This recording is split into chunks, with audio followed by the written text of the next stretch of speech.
बिस्मिल्लाहिर्रहमानिर्रहीम। Welcome to the 10th session of SPC. हमारा आज का टॉपिक है कंट्रोल चार्ट फॉर एट्रीब्यूट्स। हम इससे पहले के 9 सेशंस जो हैं वो मिड टर्म से पहले पढ़ चुके हैं और उनमें हमने बेसिकली इंट्रोडक्शन के बाद जो वेरिएबल डेटा है उसके कंट्रोल चार्ट्स पढ़े थे। तो आज हम नॉन वेरिएबल डेटा या काउंट डेटा इसके कंट्रोल चार्ट्स पढ़ेंगे और उनमें पहले पी चार्ट को देखेंगे, फिर उसकी एग्जांपल्स देखेंगे, फिर उसके बाद पी चार्ट की एक वेरिएशन है एन पी चार्ट, उसको देखेंगे। फिर उसके बाद हम काउंट चार्ट्स को देखेंगे जहाँ पे नंबर ऑफ नॉन कन्फॉर्मिटीज देख रहे होते हैं, उसको सी चार्ट कहते हैं। और उसी चार्ट में जब सैम्पल साइज वेरी करता है तो वहाँ जो चार्ट यूज़ करते हैं उसको यू चार्ट कहते हैं। आखिर में उसको देखेंगे। अ, हमने मिड टर्म से पहले जो वेरिएबल्स के डेटा के लिए कंटिन्यूस मेजरमेंट इंफॉर्मेशन जिसमें होती है कंट्रोल चार्ट्स पढ़े थे, और उसमें बेसिकली वो नॉर्मल डिस्ट्रीब्यूशन पे बेस्ड थे और हम उसमें कंसर्न होते थे कि हमारा डेटा नॉर्मली डिस्ट्रीब्यूटेड है या नहीं। क्योंकि जो हमने इसमें काफ़ी डिस्कशन की है कि जो कंटिन्यूस मेजरमेंट का डेटा होता है, वेरिएबल डेटा होता है, वो नेचुरली अकरिंग जो भी फिनोमेनाज होते हैं वो एक सर्टन नंबर से ज़्यादा जब अकर होते हैं तो एक ट्रेंड शो करते हैं, और मोर ऑफन देन नॉट वो नॉर्मल डिस्ट्रीब्यूशन का ट्रेंड होता है। तो इम्पॉर्टेंट होता है कि वो वाला डेटा नॉर्मल डिस्ट्रीब्यूशन को नियरली कंप्लाई कर रहा हो। जो एट्रीब्यूट डेटा है या काउंट डेटा है या नॉन वेरिएबल डेटा है, इसमें गो नो गो या काउंट इन्फॉर्मेशन होती है। जैसे for example number of defective units, number of defects in a unit, यानी दो अलग चीज़ें। डिफेक्टिव यूनिट मतलब वो यूनिट जो अब किसी काम का नहीं है, उसको बेच नहीं सकते।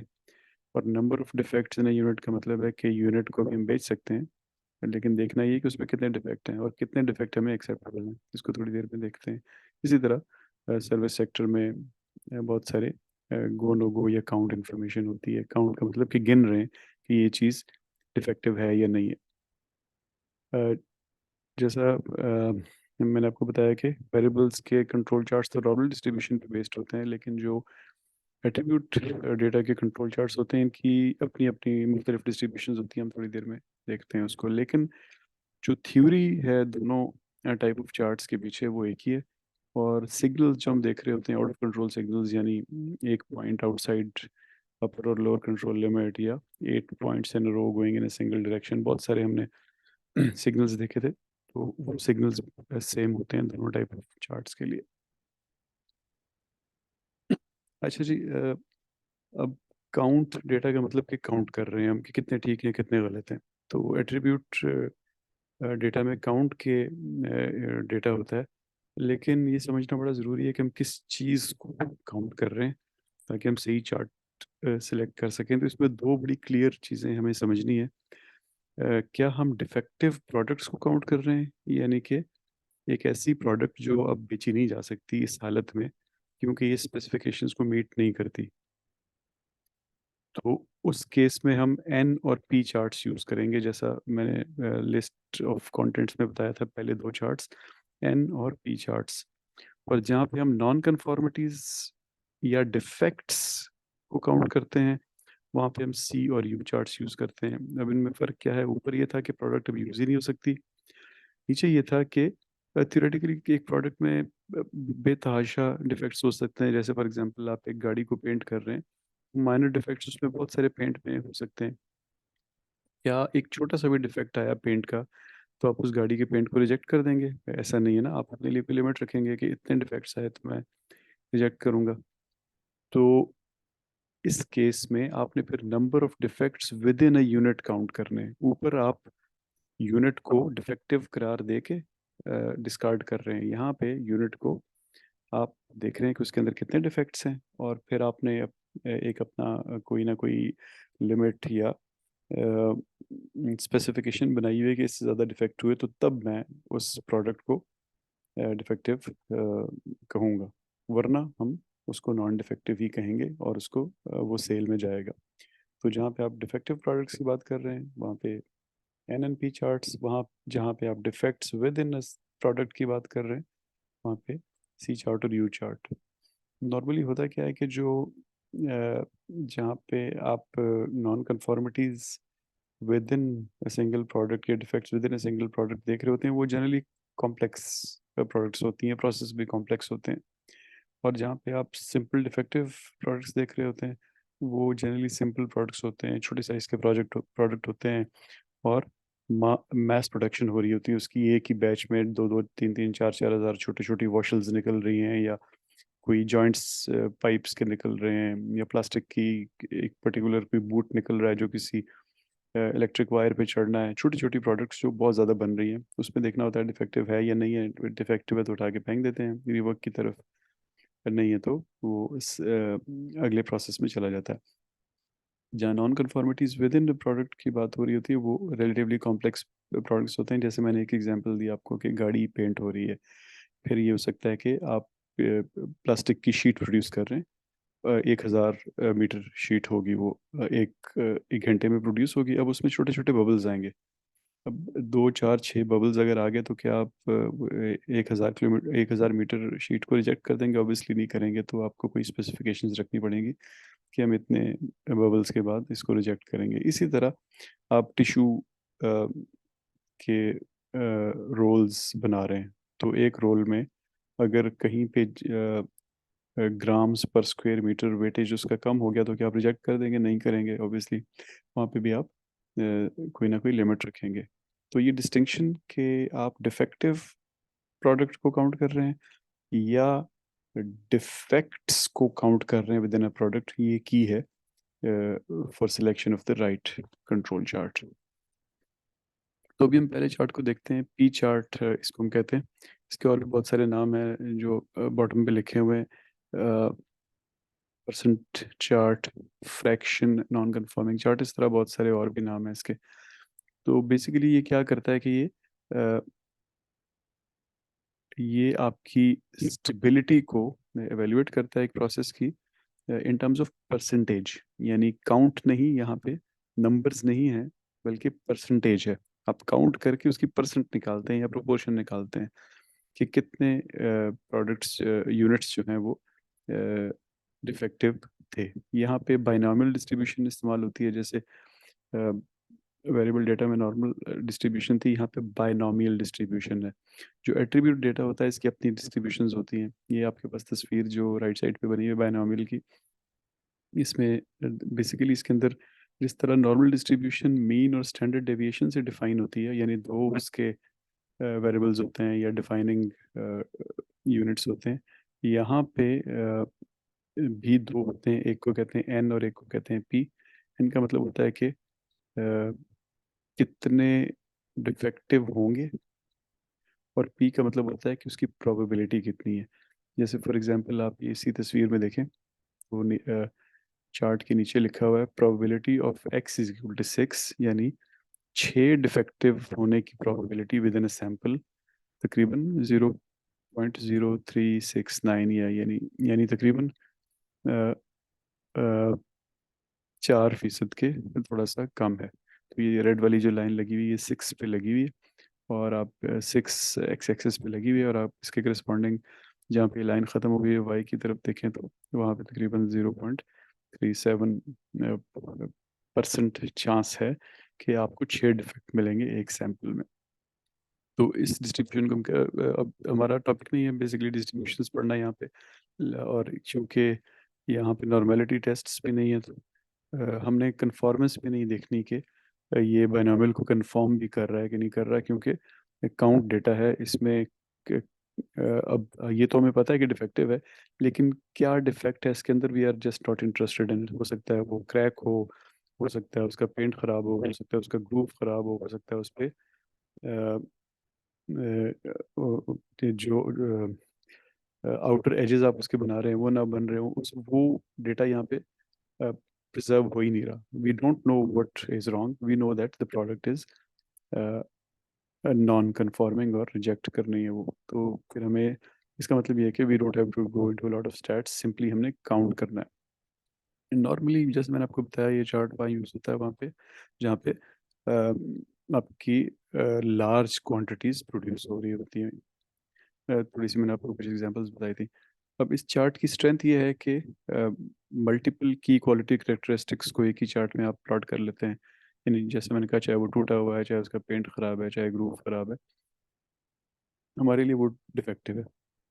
लेकिन जाहिर है उसका फ्लिप साइड ये है कि इंफॉर्मेशन अबाउट दिस स्पेसिफिक की क्वालिटी करेक्टरिस्टिक, यानी हमें ये नहीं पता कि कितने पेंट की वजह से रिजेक्ट हुए हैं, कितने ब्रोकन होने की वजह से, वगैरह वगैरह, वो हम प्रिजर्व नहीं कर सकते। और इस चार्ट के लिए नॉर्मली आपको लार्ज सैम्पल साइज रिक्वायर्ड होता है। इस चार्ट की एग्जांपल्स देखते हैं। अ, यहाँ पे आपके सामने P chart for fix sample size की एग्जांपल है। अब इसमें इसको आप डिटेल में पढ़िएगा। बेसिकली एक इंजेक्शन मोल्डिंग प्रोसेस है, जो छोटा सा प्लास्टिक का बूट बनाता है, जो कि एक बिजली की तार के एंड पे लगता है, इलेक्ट्रॉनिक केबल यानी छोटे साइज की केबल के एंड पे एक बूट लगता है। अब ये इस इनके पास जो मोल्ड है वो 50 कैविटी मोल्ड है, यानी एक गो में जनरली ये 1 सेकेंड या 1 से 2 सेकेंड का साइकिल होता है, 50 बूट्स प्रोड्यूस होते हैं, और वो एक पूरी शिफ्ट में ये चलता रहता है और आपके पास हज़ारों बूट्स प्रोड्यूस हो जाते हैं। अब इसमें कोई आप बहुत सारे करेक्टरिस्टिक्स देख सकते हैं इस बूट के। फॉर एग्जांपल ना, जैसे मैंने आपको बताया कि उसमें क्रैक आ गया तो वो किसी काम का नहीं है फिर, क्योंकि वो इंसुलेशन ख़त्म कर देगा। इसी तरह अगर उसके कोई मैग्नेटिक करेक्टरिस्टिक्स हैं वगैरह, बहुत सारे हो सकते हैं, किसी में भी गड़बड़ हो गई तो वो डिफेक्टिव है और उसको उठा के साइड पे कर दिया जाएगा। तो अब यहाँ इस केस में आप देखें तो पहले ये प्रोसेस, आपकी केस स्टडी एग्जांपल ये बता रही है कि पहले ये प्रोसेस एसपीसी के बगैर चल रहा था। तो इनको जब भी किसी लॉट का सैंपल रिजेक्ट होता था तो फिर वो वाली लॉट सारी इंस्पेक्ट करनी पड़ती थी। तो फिर इन्होंने एसपीसी इस्तेमाल यूज़ करना शुरू किया, तो उसके बहुत सारे फ़वाइद एक्सपेक्टेड थे। जैसे आपको प्रोसेस का प्रॉब्लम जो है वो जल्दी पता चलता है, क्योंकि अगर आप किसी एक शिफ्ट की सैम्पलिंग शिफ्ट के बाद करते हैं तो उसके बाद एक तो वो शिफ्ट खत्म हो गई होती है, दूसरा उसके बाद की शिफ्ट शुरू हो गई होती है। तो जब तक आपको रिजल्ट पता चलता है तो वो आपकी पहली शिफ्ट भी ख़राब माल प्रोड्यूस कर देती है और अगला भी ख़राब माल प्रोड्यूस कर देती है, तो प्रॉब्लम जल्दी पकड़ा जाएगा एसपीसी से। दूसरा ये कि इंस्पेक्शन कॉस्ट सेव होगी, क्योंकि यहाँ पे आप वहाँ पे आप जो ही आपको ख़राब चीज़ मिली आपको फिर पूरी लॉट देखनी पड़ती थी। यहाँ पे आप इंटेंशनल सैम्पलिंग कर रहे हैं और बीच में कर रहे हैं, ताकि आप चार्ट्स बना के देख सकें, तो उसमें आपकी इंस्पेक्शन कॉस्ट कम हो गई। इसी तरह रिवर्क कॉस्ट कम हो जाएगी, और आखिर में आपकी प्रोडक्ट वेरिएशन कम होगी, क्योंकि अब आप चीज़ों को कंट्रोल कर रहे हैं। जस्ट एक फ़र्ज़ करें आप ये काम कर रहे हैं ना, और आप एसपीसी नहीं कर रहे, और आप फ़र्ज़ करें 5,000 ये वाले बूट्स एक फैक्ट्री को दे देते हैं, जिन्होंने आगे अपनी केबल पर चढ़ाना है इसको। तो अब उसमें कितने डिफेक्टिव मिले उनको आपको नहीं पता, उनको भी नहीं पता। तो इससे क्या होगा कि वो बार बार आपके पास आएगा कि तुमने जो पिछली लॉट दी थी उसमें ये प्रॉब्लम थी, ये प्रॉब्लम थी। अ, और इससे आपका बिजनेस खराब होगा, नए ग्राहक भी नहीं आएंगे और ये ग्राहक भी नाराज़ होगा, क्योंकि आपने तो ये अज्यूम करके दिया था कि आप उसको ठीक चीज़ दे रहे हैं, उसने भी ये अज्यूम करके ख़रीदा था कि वो ठीक चीज़ खरीद रहा है। लेकिन अगर आप ये एसपीसी करेंगे, वो इस चार्ट की तरफ देखिएगा, जो राइट साइड पे नीचे बना हुआ है, तो आप अब कॉन्फिडेंस के साथ उसको बता सकते हैं कि देखो मेरी लॉट में ऑन एवरेज तुम्हें 1.72% चीज़ें ख़राब मिलेंगी। 1.72% चीज़ें ख़राब मिलेंगी। वो अप टू 3% भी जा सकती हैं। ऊपर देखिएगा 3 तक जा रहे हैं। अगर आप और सेफ होना चाहते हैं तो उसको 4.47 कह दें, क्योंकि आपके ऊपर कंट्रोल लिमिट है। और आप उसको ये भी कह दें कि हो सकता है कि कोई भी डिफेक्ट ना हो, यानी 0 to 4 तक वेरी करेगा, लेकिन 1.8 तक होगा। और इस बेसिस पे आप उससे प्राइसेस भी रीनेगोशिएट कर सकते हैं। इससे क्या होगा कि अब आपका कस्टमर श्योर है कि उसको कैसी लॉट मिल रही है, वो ही फील्स के वो फेयर पेमेंट दे रहा है आपको, और आपको भी पता है कि आप अपने कस्टमर को क्या चीज़ दे रहे हैं। और आप चाहें, यहाँ इस प्रोसेस से आपको पता चल गया कि आपके आपके अकाउंट्स क्या हैं, सही या गलत के। और अगर आपको किसी जगह आपसे बर्दाश्त नहीं है ये काउंट, फॉर एग्जांपल ये परसेंटेज 5% पे चली जाती है और आपको लगता है कि ये बहुत ज़्यादा है, तो आप फिर या प्रोसेस इम्प्रूवमेंट शुरू कर सकते हैं। जैसे हमने वेरिएबल कंट्रोल चार्ट्स में देखा था, तो वहाँ पे हम की क्यूसीज को देखना शुरू कर देंगे एक एक को, कि किस वजह से ख़राब हो रहे थे, और इनको इम्प्रूव करना शुरू कर देंगे। इसी तरह अगर आप एक और एग्जांपल देखें नेक्स्ट स्लाइड पे, तो ये अ, आपकी पी चार्ट ही है, लेकिन यहाँ पे जो आपका सैंपल साइज है वो वेरी हो रहा है। तो यहाँ पे एक एग्जांपल ये है कि आप एक ये जो एग्जांपल आपको दी गई वो ये है कि आप किसी प्रोडक्ट पे लेबल लगा रहे हैं, और एक कैमरा सिस्टम से देखते हैं कि वो लेबल कहीं गिर तो नहीं गया, टेढ़ा तो नहीं लगा, फट तो नहीं गया। अब ये ऑटोमेटिक इंस्पेक्शन है, और आप इसके पोर्शंस जो है परसेंटेज देख लेते हैं कि कितने ख़राब बन रहे हैं। लेकिन यहाँ पे इशू ये है कि आपके हर घंटे में एक जितने प्रोडक्ट्स नहीं प्रोड्यूस हो रहे, या इंस्पेक्शन जो आप कर रहे हैं वो सैम्पलिंग की तादाद एक नहीं है, तो वहाँ पे इसका मतलब है सैंपल साइज वेरिएबल हो गया। तो देखें ये वही चार्ट है जो पीछे आपने देखा था, लेकिन इसमें सैंपल साइज डिफरेंट है, जिसकी वजह से यूसीएल और एलसीएल आप देख रहे हैं कि स्ट्रेट लाइंस नहीं है। यहाँ पे आपको जैसे फॉर एग्जांपल यहाँ पे पता चल रहा है कि आखिरी वैल्यू जो है वो 25th डेटा पॉइंट जो है वो यूसीएल से ऊपर है। इसका मतलब है प्रोसेस आउट ऑफ कंट्रोल हो गया, तो you have to stop the process and आपने देखना है कि क्या प्रॉब्लम है और उसको ठीक करना है। तो इसमें और पिछले चार्ट में फ़र्क ये है कि उसका सैंपल साइज फिक्स था, और इसका सैंपल साइज जो है वो वेरिएबल है।